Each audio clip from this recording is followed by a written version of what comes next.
I wasn't done yet. I took my experience, my scars, my quiet knowledge, and I built something better. Not just a company, but a place where people like me could lead without politics, without family ties. With it began at 2:40 a.m. in a server room that hummed like a nervous heart, walls cold with metal and concrete silence. The only warmth came from a mug of stale diner coffee and the fading glow of fatigue in my chest. I was on my third shift this week. Too many hours, too few thanks. But I was used to that. I worked in infrastructure security for Redwater Technologies, a San Francisco-based financial software firm that claimed to value agility and transparency. Lately, I'd seen more of the first and less of the second. 12 monitors lit up my corner like a cockpit. Packet flow, endpoint diagnostics, anomaly flags. Nothing screamed trouble. At first. Then I saw it. Small, measured pings hitting our payment verification loop.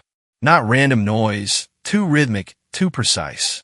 Like someone tapping a locked door gently, again and again, waiting to see if it might open. I dove into the firewall logs. No red flags. No system alerts. That was the first red flag. Whoever was doing this knew how to slip under radar thresholds. I rerouted the traffic into a sandbox for dissection. The signature was local. Internal. That made no sense. The IP? A system tagged RW, Cal01, DBX. An old data node from our previous infrastructure, supposed to be decommissioned 6 months ago. I remembered because I'd signed a shutdown myself. So why was it back online? I double-checked the logs. No startup trace, no reboot flag, no automation task. It hadn't come alive on its own. Someone had flipped the switch. That's when it hit me. This wasn't an external attack. It was an inside job. Someone with admin-level access had reanimated a dead system. Quietly, methodically. And I was the only one awake enough, unlucky enough, to notice. I could have hit the red button right then. Full lockdown protocol, system-wide freeze, alarms from here to the boardroom. But the cost of being wrong was too high. One false positive meant millions in suspended transactions, a cascading halt in our payment network, and a dozen suits breathing down my neck demanding to know why. And let's be honest, guys like me don't get second chances in rooms where money sleeps in tailored suits. So I stayed quiet, and I started digging. My hands moved on instinct, pulling in traffic logs, isolating ports, scanning memory leaks, filtering obfuscated code line by line. The deeper I went, the more the pit in my stomach grew. This wasn't a random intrusion. It was something designed, engineered. It wasn't just that the signals were sophisticated. It was the fact that they seemed eerily familiar. I'd seen this pattern before. Not out in the wild. Not from hostile IPs in Eastern Europe or random botnet experiments pinging our edge. No, this felt closer. Like something born inside our own walls, back when our team still sat in that dusty, overworked basement office, hammering out penetration simulations with pizza-stained laptops and half-drunk bottles of Red Bull. I scrolled deeper into the anomaly logs, looking for any trace of code origin. That's when the name hit me like a cold wind. Jake Tellman. I froze. Jonas Tellman. Back in the day, Jonas had been our wild card, our senior threat analyst turned rogue code evangelist.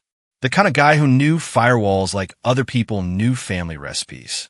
Brilliant, but unstable. He designed a model for internal vulnerability testing. Aggressive, invasive, uncomfortably elegant. He called it Slipstream Alpha. The team had reviewed it. Some praised its creativity. I called it what it was, a loaded gun pointed at our own servers.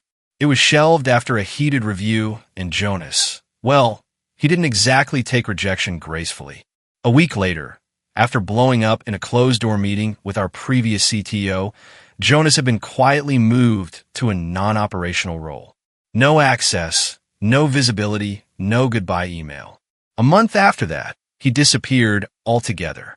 Until now, because there it was, his code signature, his packet segmentation logic, his digital handwriting buried inside an unauthorized server heartbeat, quietly pulsing like a ghost coming home.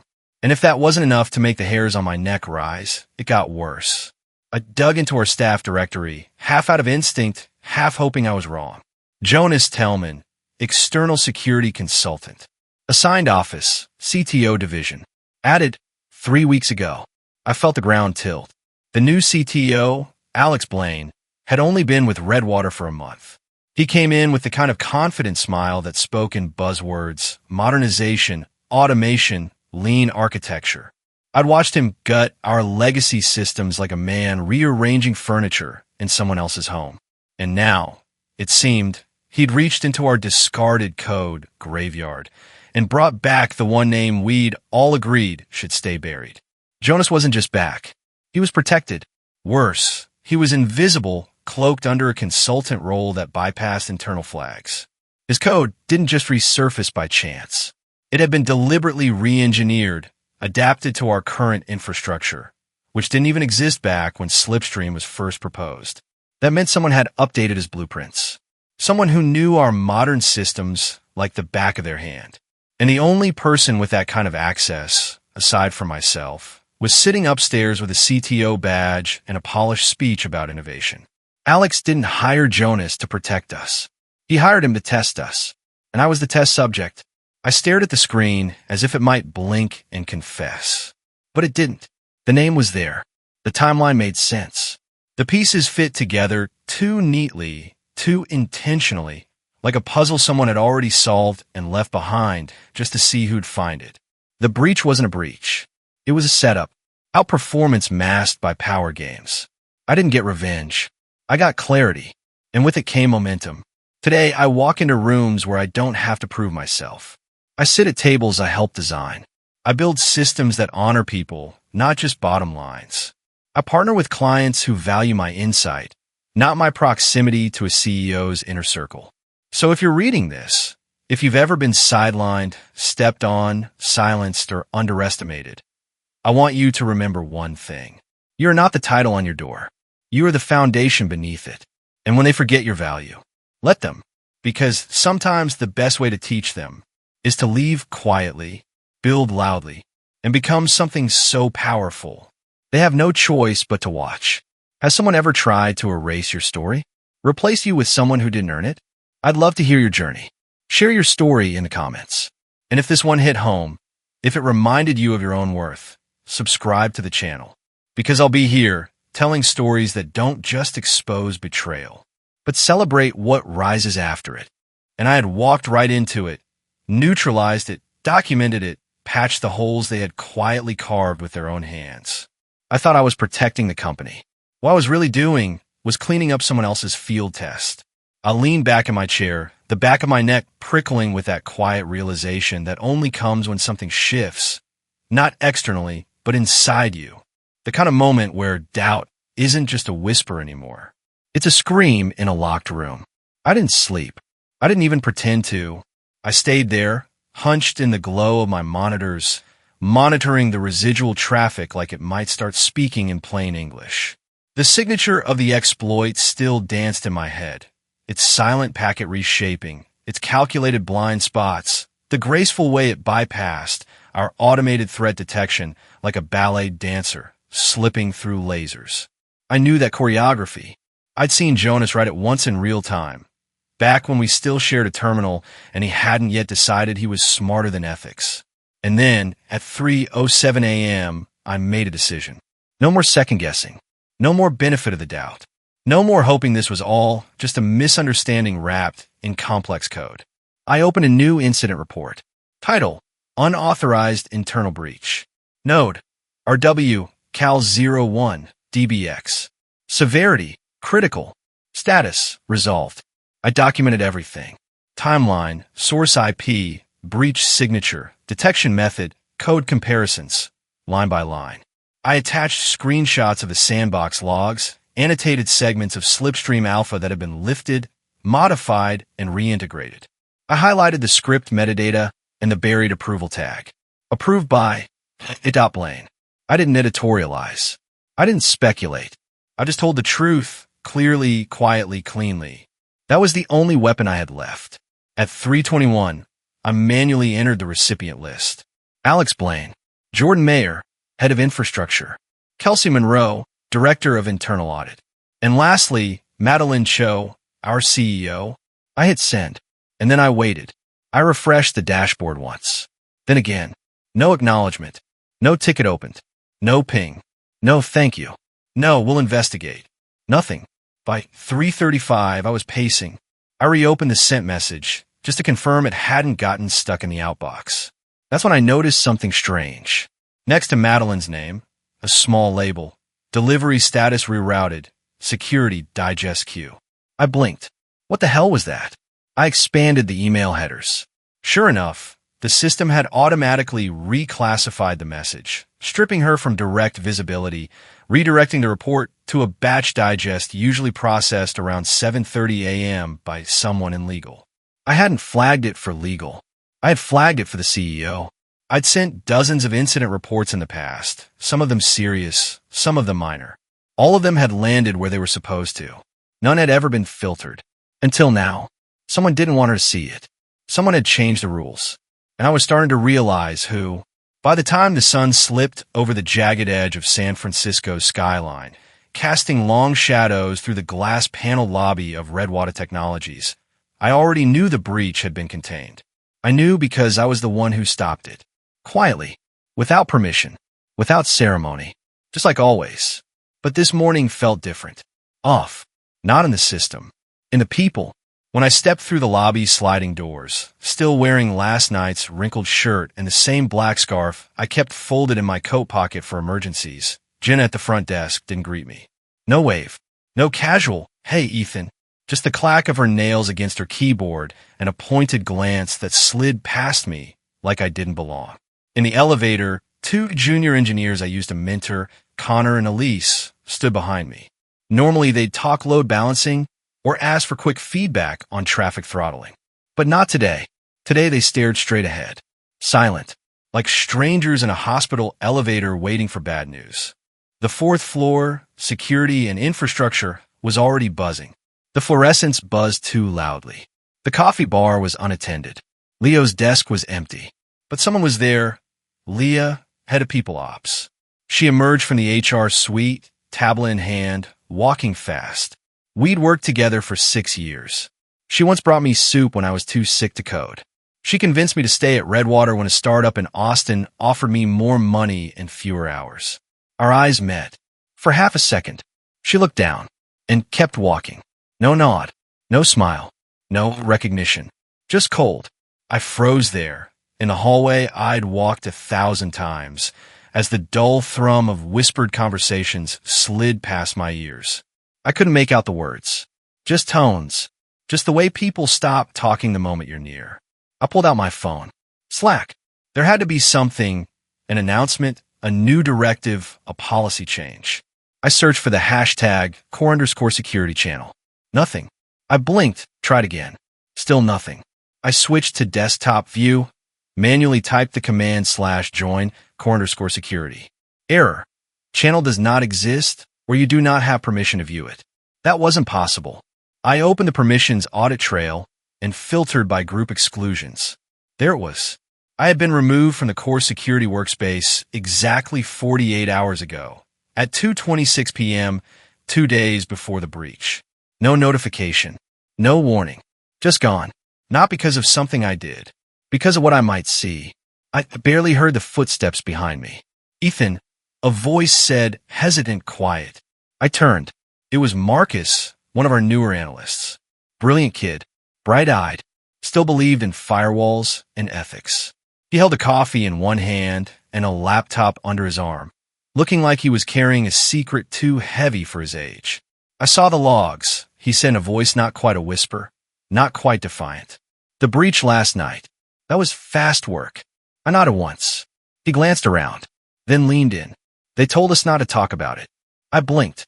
"Ooh." He hesitated. "Then, Alex's office. They scrubbed the breach log. Said it was a false alarm. Got rolled into the weekly diagnostics." I didn't speak. Didn't need to. The silence between us said more than words ever could. He looked at me like someone realizing their hero wasn't just real, but abandoned. "I thought you should know," he added, and walked away before I could say anything. And that was the moment. The exact moment I stopped feeling shocked and started feeling angry. Not the loud, shouting kind. The quiet kind. The kind that makes you very, very clear about what needs to happen next. I sat down at my desk, though it felt different now, like sitting in someone else's seat at a table where your nameplate used to be. The screen still glowed green, the mouse still responded to my touch, but the air was colder, like the space itself had changed alignment, like it wasn't mine anymore. I didn't waste time with outrage or pity. That moment had passed hours ago, back when I realized that truth wasn't just buried, it had been paved over. My hands moved on instinct, not rage. Not panic, just clarity. I opened the legacy backup dashboard, the one no one bothered to delete when they migrated to Alex's new system, because he assumed no one still remembered how to access it. But I did. I'd helped build it, and I had never forgotten where the trapdoors were, or how the old walls whispered when a new one stopped listening. The moment the interface lit up, I knew it was still mine. Access granted. Logs intact. Filters untouched. That meant one thing. They disabled my visibility from the top layer, but the bones of the house were still wired to me. At exactly 8:57 a.m., my badge buzzed with a calendar invite. Meeting, Alex Blaine. Location, Executive Suite, floor 19. Time, 9 a.m. sharp. No subject. No context. No assistant looped in. Just him. I stared at the screen, not surprised, not intimidated, just tired of the performance. The elevator ride to the top floor was slow, slower than usual, even though the system had been overhauled. It was the kind of ride that reminded you who the building really belonged to, who got to press the buttons that didn't exist on your floor.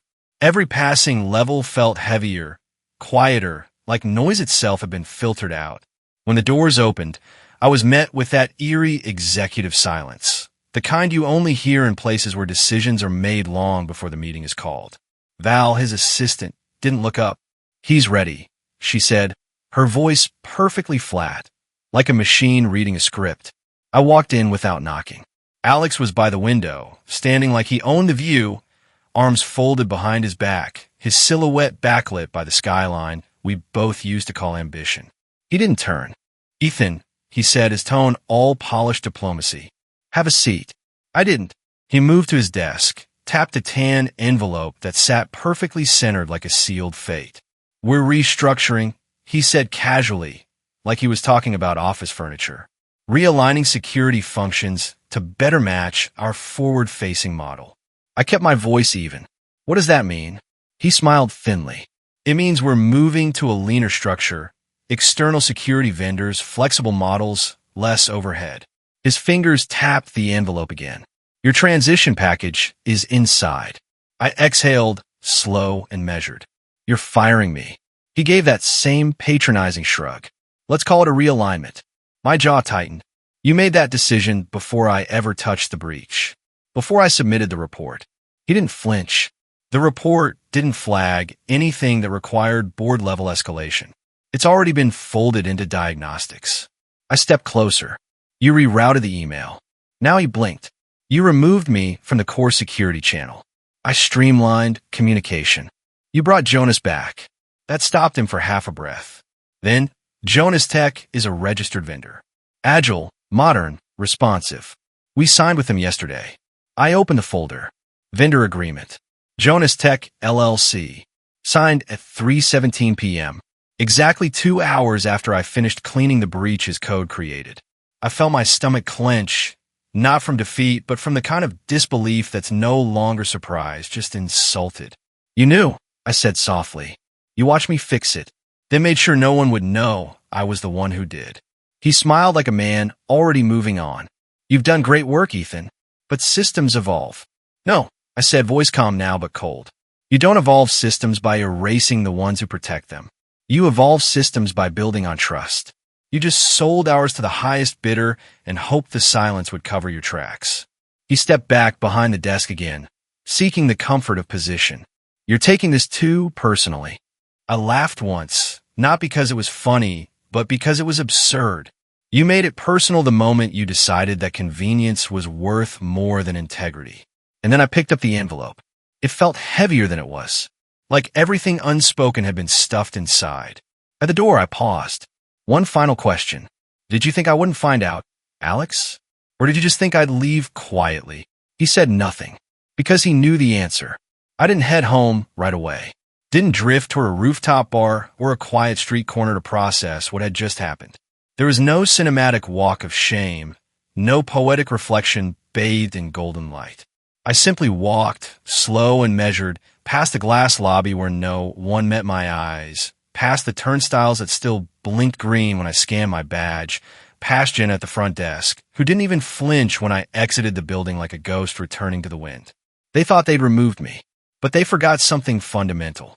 I built part of the system that never slept. At 10:02 a.m., I stepped into my apartment. It smelled like stale coffee, hot plastic, and last night's code, still looping in the background on my air-gapped backup system, the one they never knew existed. Not on a cloud, not on Redwater's network, just mine. I dropped the envelope on the kitchen counter without opening it. I didn't need to see the number. I already knew what it cost them to try, and by my silence. Then I sat down, powered up my second monitor, and opened the offline terminal I hadn't used in months. And there it was. The log chain from 1:39 a.m., 21 minutes before the breach began. Node, Zurich Gateway. Action, disable behavioral alerts. Type A packets. User, ib.r01. My pulse didn't spike. My fingers didn't tremble. Not this time. Alex Blaine. He didn't just bury my report. He prepped the breach. He flipped the fail-safes.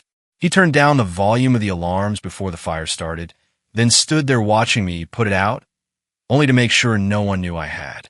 I exhaled, not out of panic, out of focus. I opened a hidden folder, one I'd created nearly a year ago, long before Alex ever joined Redwater. Back then, I'd started noticing subtle anomalies in permission chains, minor inconsistencies in audit trails, little things no one else cared about. So I documented them, privately, not because I expected betrayal, but because I knew systems lie for those in power. The folder was labeled personal_deep. Inside was a PDF with no metadata, just a flat file, no author, no timestamp. File name, security restructure _proposal v3.2 final.pdf. The first few pages were textbook restructuring language, budget cuts, outsourcing justification, efficiency initiatives. But page 4? That's where the rot started. Name, Ethan Cole. Status, phase out Q2. Reason, legacy mindset. Resistance to integration. Poor vendor adaptability. Below my name were 6 others. 3 engineers, 2 analysts, 1 compliance officer, all flagged for quiet transition or strategic redundancy. People I had trained, mentored, trusted. People who had no idea the news had already been measured and hung in their name. This wasn't innovation. It was a purge. And Alex Blaine was the one holding the blade. I closed the file, then reached for something I hadn't touched in years. A sealed black drive. No label, no serial number. Just wait. Inside it lived a full copy of Redwater's pre-integration infrastructure. Schemas, access maps, credential hierarchies, and one thing no one thought to delete. A dormant admin chain connected to legacy monitoring layers. Because nobody ever expected Ghost to keep the keys. I plugged it in. The lights blinked. And just like that, I was back inside. Not through the front door. Through the bones of the house they'd forgotten to lock. They thought firing me would erase me. All it did was set me free. By the time the city lights flickered on across the bay, casting long shadows through my apartment window, I had already restored every log file from the breach window, every injected packet, every suppressed alert, every subtle fingerprint that tried to hide in the cracks of our new infrastructure. But that wasn't the point anymore. The damage had already been done, not by intrusion, but by betrayal. What mattered now wasn't proving I was right. It was making sure the system could never forget it. So I opened a file I hadn't touched in nearly 2 years. Watchdog Protocol. Back when internal threats were still theoretical, when our department still had budget autonomy, and when I still had the authority to build without asking permission, I created a continuity safeguard. Officially, it was an integrity fail-safe designed to restore stability during mass outages or sudden credential loss. Unofficially, it was a ghost, a line of code buried deep enough to sleep undetected, silent enough to never interfere, but wired to one condition. If Ethan Cole's credentials were revoked without standard deactivation protocols, the watchdog would wake up. It wasn't dramatic. It didn't crash servers. It didn't shout. It just listened to the heartbeat of the system, to how it pulsed, how it responded, how it remembered the ones who built it when no one else did. And if that pulse ever stopped, it would act. Tier 1. Isolate live command modules. Tier 2. Disable financial data streaming. Tier 3. Execute full lockdown and trigger system-wide credential audits. Tier 4. The part only I knew. The part they never found. A secure ping sent to a mirrored node on a satellite server halfway across the world. A place called Echoroute, hosted anonymously on an encrypted stack in a co-op data farm just outside Tallinn, Estonia. Built with help from Mara Langston, an old friend, an encryption specialist, a ghost in her own right, who once said over coffee in Berlin, "If you ever build something worth protecting, never keep the lock inside the vault." Echoroute wasn't just a backup. It was a record, a preserved snapshot of Redwater's ecosystem before Alex's purge, before Jonas was brought back, before the filters were rewritten and trust was weaponized into silence. As I stared at the lines of code, still humming quietly in their digital slumber, I didn't feel anger anymore. That had burned away hours ago. What remained was purpose. I didn't activate Watchdog. I didn't need to. It was already armed. It had been since the day Alex pushed the override that stripped me from the core security channel. All I had to do was wait for the final key. And then, at 7:01 the next morning, the key turned. At exactly 7:01 a.m., the building didn't shake. No alarms rang. No red lights flashed. But somewhere deep within Redwater's infrastructure, buried beneath the polished dashboards and AI overlays, a pulse shifted. The script had detected the kill command. Ethan Cole's primary credential string had been revoked, not through proper deactivation windows, but by a master override protocol issued from the CTO's terminal, Terminal 9. No confirmation window, no permission cascade, just a silent line of code, pushed in arrogance. The watchdog didn't hesitate. Tier 1 initiated. Active command modules across the internal network began quietly isolating themselves from unverified parent systems. Root command trees splintered. Access tokens were demoted in real time. Dashboards across departments began showing minor lags, just enough to raise eyebrows, not panic. Jonas, 3 floors above, sipping burnt coffee and checking deployment logs, barely noticed the first hiccup. His new mirrored permission schema had gone live just 30 minutes prior. He thought he was in control, but he didn't clear the triggers.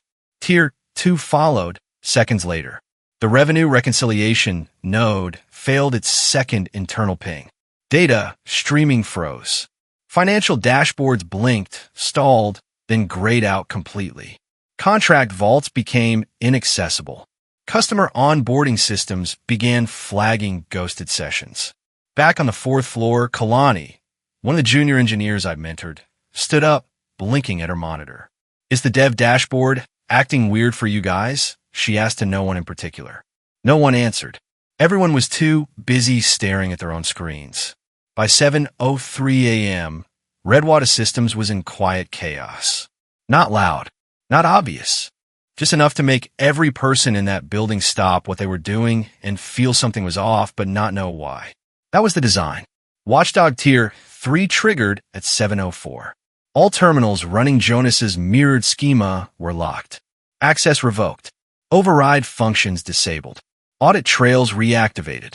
And one silent message began appearing on restricted interfaces. System integrity violation. Escalation denied.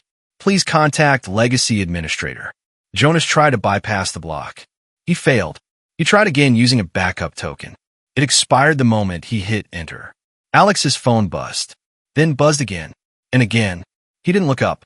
Not until Valerie, his assistant, stepped into the boardroom mid-presentation, her face pale and tight.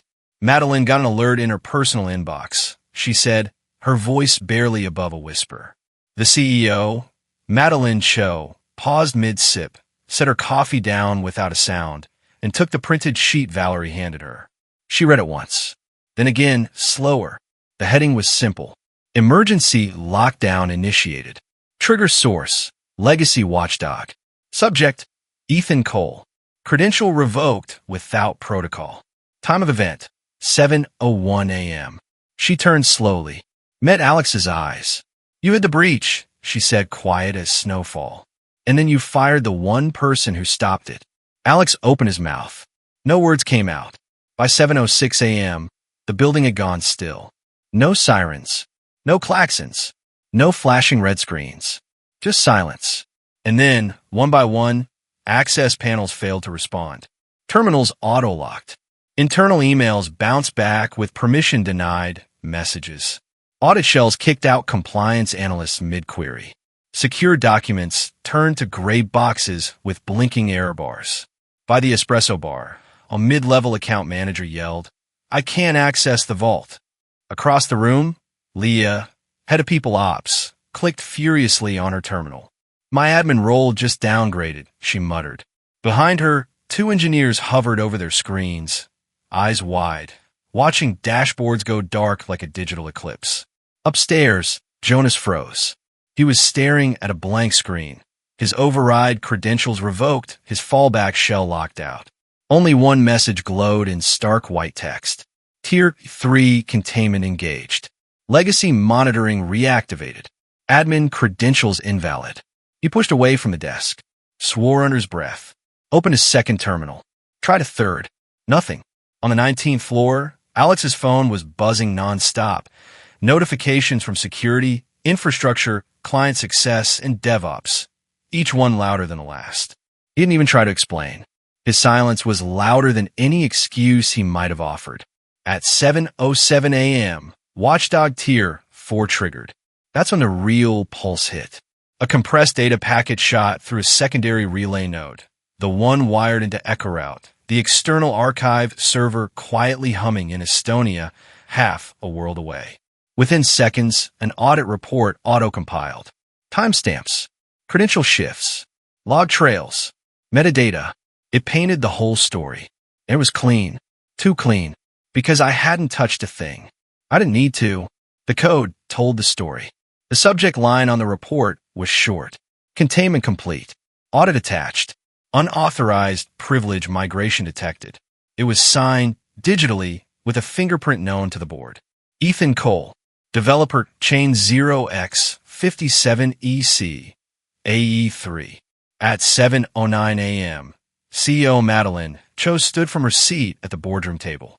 She said nothing, but the way every executive in the room froze told me everything I needed to know. They had seen the truth. Not spun, not polished, just raw data. That's what broke the silence. Not drama, not confrontation, but fact. At exactly 7:42 a.m., I was seated at a window-side table inside Graywell Cafe, a small brick storefront 2 blocks east of the Redwater Tower. The kind of place most executives never bothered to enter, where coffee still came in ceramic mugs and nobody cared about your LinkedIn title.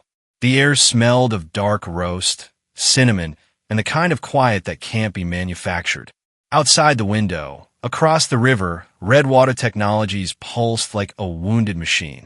From this distance, it looked like any other office tower, steel and glass, brushed chrome and polished insignias. But I could tell something had changed. Not in the building, in its pulse. The way people moved inside. Rushed, disjointed, eyes darting, faces lit by panic instead of purpose.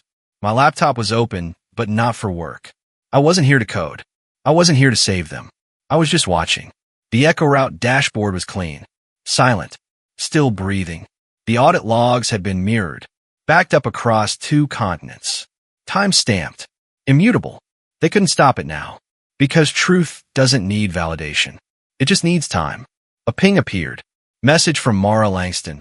Clean signal. Quiet as ever. Well done. I didn't reply. I didn't need to. Another notification popped up. This one public.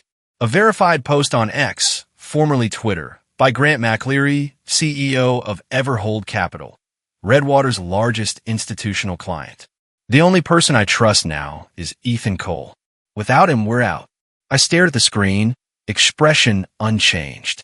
Across the cafe, the barista, a college kid named Arya who usually offered extra syrup without asking, glanced up. You used to work at Redwater, right? I nodded once. She pointed toward the wall-mounted TV where a local news ticker scrolled. Breaking. Internal lockdown at Redwater Systems. Estimated losses exceed $80 million. Below that, a smaller headline blinked. Anonymous legacy protocol triggers emergency audit. I took a slow sip of coffee. Black. No sugar. Let them wonder. Let them guess. Let the story rewrite itself in whispers and metadata. At 7:53 a.m., the front doors of Redwater Tower opened and Madeline Cho stepped out. From across the street, I could see her body language, rigid, composed, but unmistakably furious. She didn't speak to the press. She didn't need to. The way her team clustered behind her, frantic and avoidant, told the entire story. Alex Blaine wasn't beside her. He never appeared again. He'd either been escorted out or was still inside, frantically deleting files that were already archived on servers he didn't even know existed. But it was too late. You can't delete what you never controlled. Inside my laptop, a folder titled Silver__ Backup opened silently. One file. No malware. No revenge code. Just a clean PDF. Title: Incident Report, 3:01 a.m. Prepared by Ethan Cole. Status: Contained. Truth: Unedited. It was the same report I had sent to Madeline the night of the breach. The same one that had been filtered, buried, ignored, and now really read for the first time. That was the beauty of it. I didn't destroy them. I just stopped protecting them. At 10:06 a.m., Redwater issued a press release. Effective immediately, Alex Blaine resigns as Chief Technology Officer. Internal review ongoing. No apology. No context. Just closure. Jonas Tech's page returned a 404 error by noon. Gone. Scrubbed from the net like it had never existed. But the code remembered. So did the logs. And so did the junior engineers who whispered, the clients who demanded answers, and a handful of people like Leah who finally sent me a message. Ethan, I'm sorry. I should have said something, but I read the logs. You were right. That was enough. I didn't reply. Not yet. I closed my laptop, sat in the warmth of a cafe untouched by corporate rot, and wrote one line at the bottom of my notebook. I didn't collapse the system. I just stepped away from holding it together. Then I stood, walked outside. The sky was gray, but the wind was clean. Somewhere behind me, servers were crashing, meetings were being called, emails were being drafted in a panic. But I was done. Sometimes justice doesn't come like a hammer. Sometimes it comes like a whisper, a quiet click, a locked door that doesn't open again. Sometimes it comes when you walk away and let the weight of their own lies bring the whole damn tower down. If you've ever been erased for doing the right thing, you're not alone, and you're not powerless. Subscribe for more stories that remind you. The quiet ones aren't weak. They're just waiting for the right moment to be heard.